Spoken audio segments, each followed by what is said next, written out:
दे रहा है और कई वजह इसकी बताई भी जा रही है। लेकिन आज उत्तर प्रदेश में 18 जिलों में 18 से 44 साल के लोगों को वैक्सीन लगाई जाएगी और अब तक के 13 लाख से ज्यादा लोगों को वैक्सीन लगाने के लिए अपना रजिस्ट्रेशन इन्होंने करवा भी लिया है। इससे पहले सबसे ज्यादा प्रभावित 7 जिले लखनऊ, कानपुर, गोरखपुर, प्रयागराज, वाराणसी, मेरठ और बरेली में ये वैक्सीनेशन शुरू हुआ था। अब इसमें 11 और जिलों को शामिल कर लिया गया है। इन जिलों में लोग कोविड पोर्टल या फिर की आरोग्य सेतु ऐप के जरिए भी रजिस्ट्रेशन करवाकर टीका लगवा सकते हैं। कोरोना वायरस के बढ़ते संक्रमण के बीच उत्तर प्रदेश से आज एक राहत वाली खबर आ रही है। उत्तर प्रदेश में नए केस की तुलना में ठीक होने वाले लोगों की संख्या में इजाफा हुआ है। उत्तर प्रदेश में पिछले 24 घंटे में कोरोना के 34,636 मरीज ठीक हो चुके हैं। वहीं एक दिन के भीतर 23,333 नए मामले सामने आए।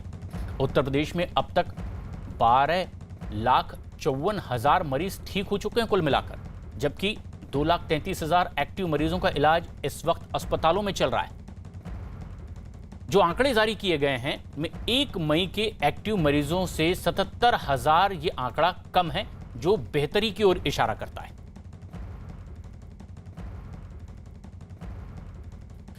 मोहम्मद शबाब हमारे सहयोगी लखनऊ से इस वक्त हमसे सीधे जुड़ रहे हैं और इनके साथ साथ जो सबसे खास बात है कि देश भर के अलग अलग इलाकों में क्या हालात हैं वो बताने के लिए दिल्ली में मौजूद हैं दीपक रावत। दिवाकर सिंह मुंबई में हैं, पवन शर्मा जम्मू में हैं और लखनऊ से इस वक्त मोहम्मद शबाब, जो नया आंकड़ा उत्तर प्रदेश से सामने आ रहा है, ये किस बात की तस्दीक करता है? सरकार की ओर से क्या कहा गया है इन आंकड़ों को लेकर?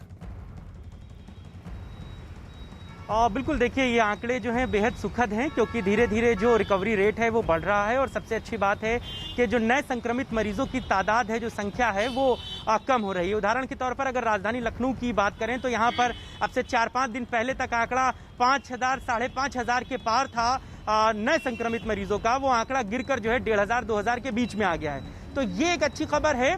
धीरे धीरे संक्रमित मरीजों की संख्या कम हो रही है और शायद इसके पीछे की वजह जो है वो यही है कि उत्तर प्रदेश में लॉकडाउन लगा हुआ है और सीधे तौर पर लोगों से भी घर से ना निकलने की अपीलें की जा रही हैं। बार बार सरकार इस बात की हिदायत लोगों को दे रही है कि सख्ती के साथ लॉकडाउन का पालन करें, क्योंकि घर पे रहना ही इस समय सबसे ज्यादा जरूरी है। और ये सबसे अहम भी है शबाब की जिस तरीके से सख्ती बरती जा रही है, लोग खुद इस बात को समझें। देश के अलग अलग इलाकों में क्या हालात हैं, जम्मू का भी रुख करते हैं। पवन हमारे सहयोगी यहां से बने हुए हैं। पवन, क्या कहते हैं जम्मू के आंकड़े? किस तरह की बेहतरी वहां अब देखी जा रही है और वजह क्या?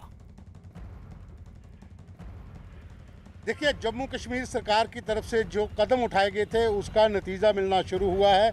जो मौत के आंकड़े पहले लगातार बढ़ते जा रहे थे वो पिछले 2 दिन से कम होते जा रहे हैं।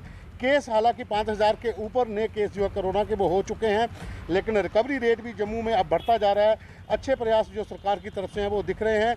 और साथ एक बड़ी खबर ये भी है कि जो पॉजिटिव मरीज हैं जो इस समय घरों में हैं उनको डिस्ट्रीब्यूशन जो किट्स हैं वो की जा रही हैं सरकार की ओर से। ऑक्सीमीटर है, दवाइयाँ हैं, उनको घरों में ही मुहैया करवाए जा रहे हैं। हम इस समय जम्मू के मेडिकल कॉलेज में हैं। यहाँ पर वैक्सीनेशन भी भीतर चल रही है और साथ में टेस्टिंग भी भीतर हो रही है।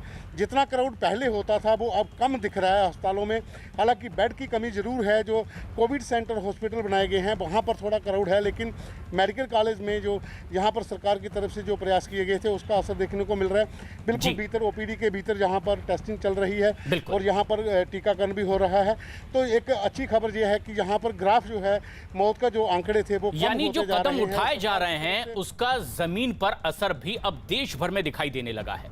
लेकिन न्यूज 18 इंडिया भी अपनी जिम्मेदारी निभा रहा है और न्यूज 18 इंडिया ने महामारी के इस दौर में मुनाफाखोर गिद्धों के खिलाफ एक मुहिम छेड़ रखी है।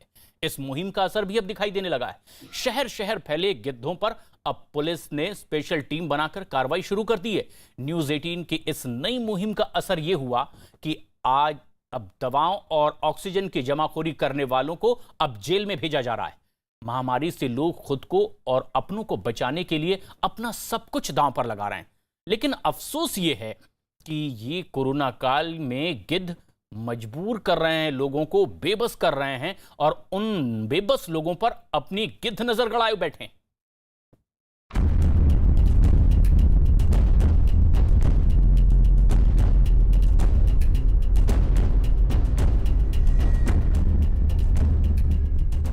इंसान की खाल में गिद्ध कैसे दिखते हैं, इसकी अब आपको कल्पना करने की जरूरत नहीं। दो पुलिस वालों के बीच चल रहे ये दो शख्स वही गिद्ध हैं जिन्हें कोरोना से जूझ रहे परिवार वालों में केवल और केवल ग्राहक और पैसे नजर आते थे। यूपी के गाजियाबाद के बड़े बड़े अस्पतालों के बाहर ये दोनों अपने शिकार की ताक में रहते थे और जैसे ही कोई कोरोना पीड़ित परिवार इन्हें अस्पताल में दाखिले और बिस्तर की तलाश के लिए चक्कर लगाता नजर आता, ये गिरोह उन्हें पैसे के बदले ऐसी मदद दिलाने का भरोसा देकर अपने जाल में फंसा लेता था। एक गिरोह बनाकर काम कर रहे इन लोगों की पोल खुली तो पुलिस के हत्थे ये दोनों चढ़ गए। थाना कोतवाली एवं जनपद की स्वाट टीम ने एक ऐसे गैंग को पर्दाफाश करा है जो कि बड़े अस्पतालों में एडमिशन के नाम पर पैसे की ठगी करा करता था। इसमें हम लोगों ने 2 अभियुक्त गिरफ्तार करे हैं जिनके पास से 1,95,000 रुपये बरामद हुए हैं। ये लोग बड़े अस्पतालों के इर्द गिर्द घूमकर कोरोना पीड़ितों के जो रिश्तेदार होते थे उनसे एडमिशन कराने के नाम पर पैसा लिया करते थे एवं गूगल ऐड पे जाकर बड़े अस्पताल मैक्स एवं यशोदा का ऐड दिया करते थे।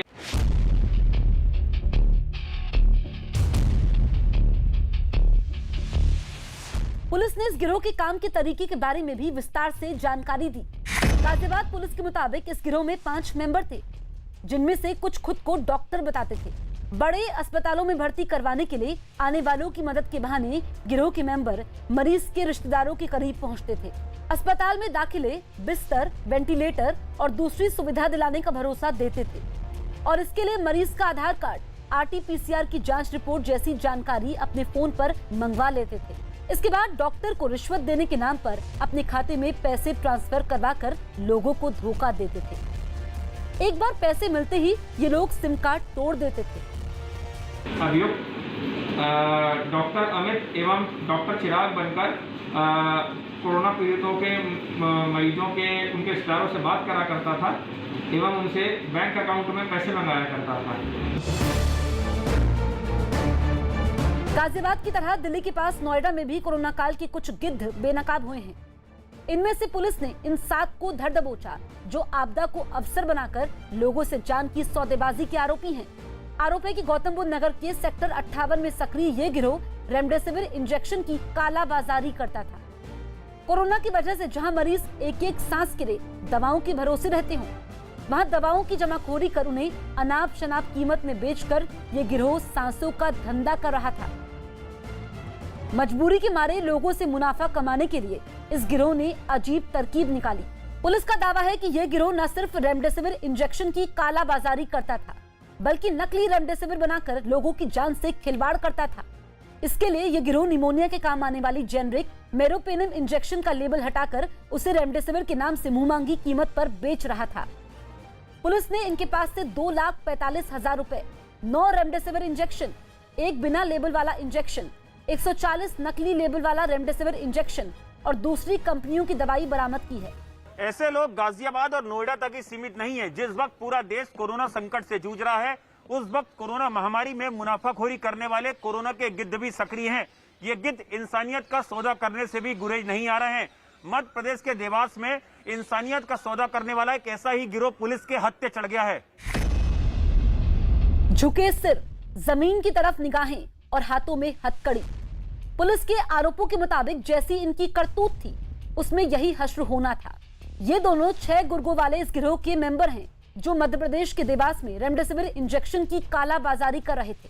पुलिस को भनक लगी तो गिरोह के सभी 6 मेंबर पकड़े गए जिनमें से 2 को जेल भेज दिया गया जबकि बाकी 4 को पुलिस ने हिरासत में ले लिया। इनसे इस पूरे गिरोह के काम के तरीके और इसमें शामिल लोगों के बारे में पूछताछ चल रही है। बताया गया कि पुलिस ने इन सब के खिलाफ NSA यानी राष्ट्रीय सुरक्षा कानून के तहत कार्रवाई का फैसला कर लिया है। कोतवाली के अपराध क्रमांक 337/2021 जिसमें कोरोना में उपयोग किया जाने वाला इंजेक्शन रेमडेसिविर की कालाबाजारी की गई थी, उसमें अभी तक कुल 6 आरोपी गिरफ्तार कोतवाली पुलिस द्वारा किए जा चुके हैं और भी जितने नाम आएंगे उन सभी के खिलाफ कड़ी से कड़ी कार्रवाई की जाएगी। विवेचना पुलिस को इस मामले में एक अस्पताल के कुछ लोगों के शामिल होने का भी सुराग मिला है। बताया गया कि काला बाजारी के इस खेल में जल्द ही कुछ नर्सों को भी गिरफ्तार किया जा सकता है।